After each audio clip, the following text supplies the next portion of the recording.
as expectativas do mercado, o Comitê de Política Monetária, o Copom, acaba de anunciar a manutenção da taxa Selic, que permanece em 10,5% ao ano. Para avaliar como essa decisão interfere na sua vida e mais especialmente nos seus investimentos, eu tenho o prazer de receber aqui hoje o Vinícius Zanck, representante do time de macroeconomia do Banco do Brasil, e o Eduardo Vilela, executivo de captação e investimentos. Boa noite, Edu. Boa noite, Vinícius. Boa noite, André. Boa noite, André. Vinícius, essa decisão era amplamente esperada pelo mercado e não trouxe exatamente uma grande surpresa com relação à manutenção da taxa. Mas o que as pessoas devem estar se perguntando é quais os fundamentos para a interrupção da sequência de quedas da taxa Selic? Perfeito, André. Antes de falar um pouco da decisão em si, vamos contextualizar o que aconteceu entre reuniões, ou seja, nesses últimos 45 dias.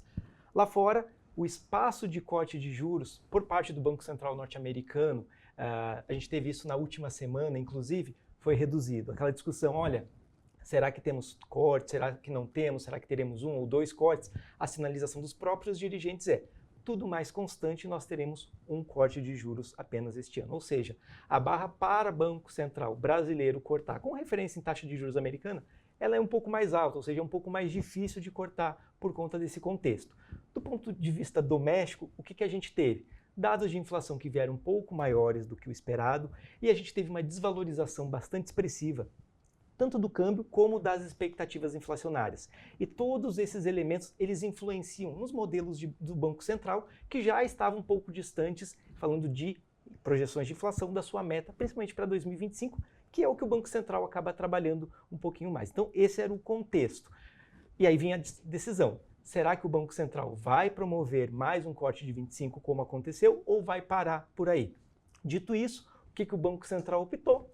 Deixar a taxa de juros estável em 10,50, conforme você mencionou, que era amplamente pelo esperado. E aí, qual que é o principal motivo para isso? Essa deterioração das expectativas de câmbio, taxas de juros mais altas nos Estados Unidos, não permitem, na visão dos próprios dirigentes, o Banco Central continuar esse processo de corte de juros, pelo menos por hora. E essa é a visão que a gente traz em linha de cenário. Na nossa visão, o 10,50 agora ele se mantém até o final de 2024 e início de 2025.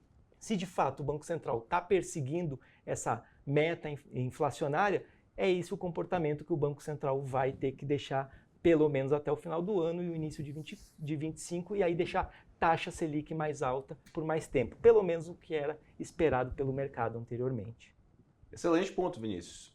Edu, a taxa Selic é referência para uma série de investimentos no Brasil e estamos no mês de junho, uma oportunidade de fazermos uma retrospectiva do que o primeiro semestre trouxe para a gente aqui de novidades ou de aprendizado para os investidores e também de endereçar o que a gente deve ter no nosso radar e os principais pontos de atenção para quem ou já tem investimento ou para quem está querendo começar a investir. O que você faz? Uma retrospectiva para nós aqui. Como é que foi o primeiro semestre e o que esperar do segundo? Perfeito, André. O momento é oportuno, né? Estamos nos aproximando aqui da metade do ano e quando nós retrocedemos ali para o que eram as análises do início de 2024, o que nós tínhamos, né? A gente vinha ali de 2 meses de um rally de bolsa, a gente vinha numa expectativa de um ciclo de afrouxamento monetário mais intenso, né? E uma perspectiva para que 2024 fosse um ano de retomada, de tomada de risco, né? O que isso significa? Os investidores voltando a falar mais sobre diversificação, olhando mais para ativos de renda variável no Brasil e no exterior e saindo um pouco daquela concentração em renda fixa que acabou sendo uma tônica aí dos últimos anos. Passado esse primeiro semestre, né, o que nós temos?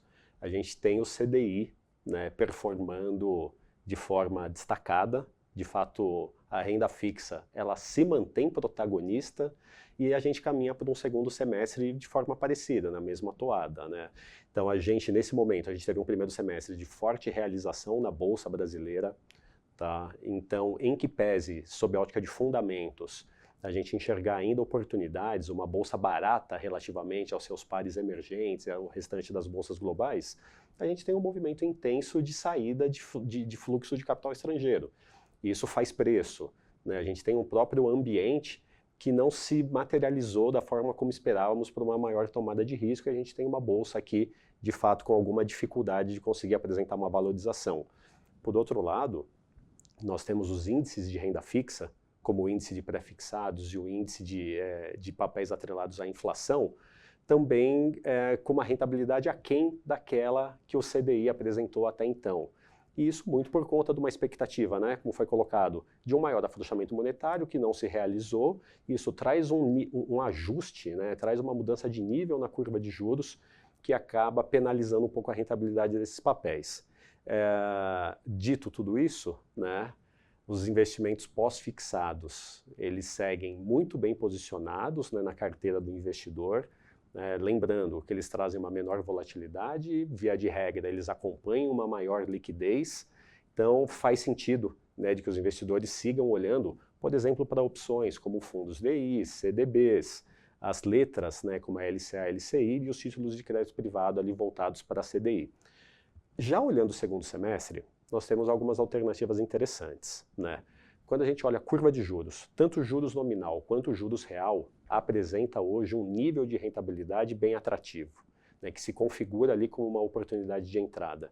Isso não significa, né, que conforme os desdobramentos aqui da própria condução da política econômica e do ambiente macro global, a gente não venha a ter taxas ainda melhores, oportunidades ainda melhores. Mas para o investidor que está olhando para o longo prazo, que tem uma expectativa de carrego, né, de levar esses títulos até o seu vencimento, nós temos taxas muito interessantes. Para aquele investidor que está olhando mais com uma visão de trade, né, de operação de curto prazo, já objetivando uma venda num curto período de tempo, tem que ter um pouco mais de cautela, tá? Então a gente tem vivido alguns dias, algumas semanas de maior volatilidade e isso pode perdurar nas próximas semanas também.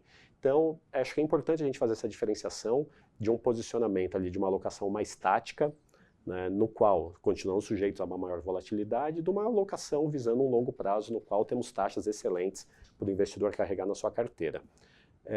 Vale fazermos um destaque sobre investimentos no exterior.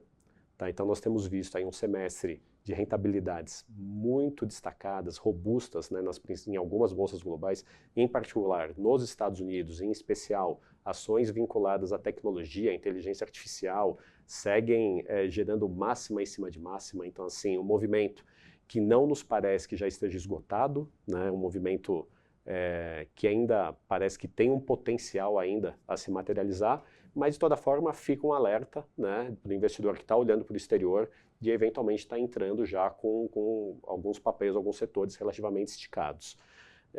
Importante também a gente falar sobre a indústria de fundos multimercados, né? Multimercado é aquele veículo que ele pode operar em qualquer mercado, comprado ou vendido, então é o instrumento mais flexível, né, que a gente tem em termos de portfólio de produtos para o posicionamento do investidor. Não foi um primeiro semestre positivo para a indústria de multimercados, né? Para o segundo semestre, com algumas questões um pouco mais claras, com algumas tendências um pouco melhor definidas, os fundos multimercado eles podem voltar a surpreender. Então é uma classe de ativo que a gente gosta de manter observando de perto.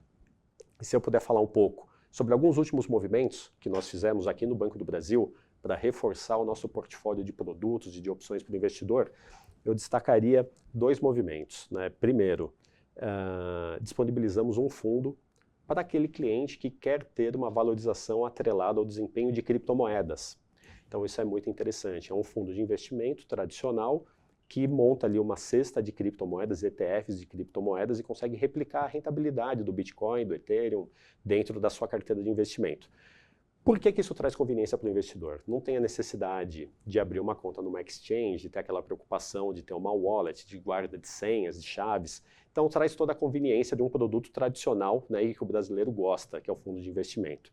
Então o fundo BB Criptomoedas está disponível para todos os clientes, com aplicação a partir de R$1. Então, lembrando, né, um fundo de alta volatilidade, esse é um mercado que apresenta grandes oscilações. Então, assim, numa estratégia de diversificação, uma pequena parcela do seu portfólio, é uma classe que cada vez mais tem caído no gosto do brasileiro e que passa a fazer sentido dentro de uma alocação. E um outro lançamento recente que tivemos é o fundo de debêntures incentivadas, André. E o que é isso, né? Ativos de crédito privado caíram no gosto, né, do investidor brasileiro, em especial debêntures incentivadas e de infraestrutura, que contam com a isenção do imposto de renda para a pessoa física. E aqui, por meio de um fundo de investimento, é interessante porque, primeiro, a gente tem um veículo que permite diversificação. Então, tem um gestor profissional, né, da BB Asset, a gestora de fundos de investimento do Banco do Brasil, que adquire esses ativos no mercado, monta uma carteira diversificada. Interessante, esses papéis de infraestrutura, via de regra, eles costumam ter uma duration, né, eles costumam ter um prazo de vencimento mais longo e uma remuneração vinculada ao IPCA.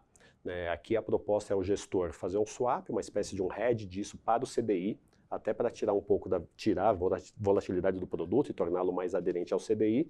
Então essa é uma conveniência, junto com a carteira diversificada, e também um mecanismo de liquidez. Um cliente que em algum dado momento queira resgatar, não queira mais manter aquela posição, ele consegue pedir um resgate e sair dessa posição, o que nem sempre é verdade quando a gente está falando da aquisição direta, né, via mercado de capitais.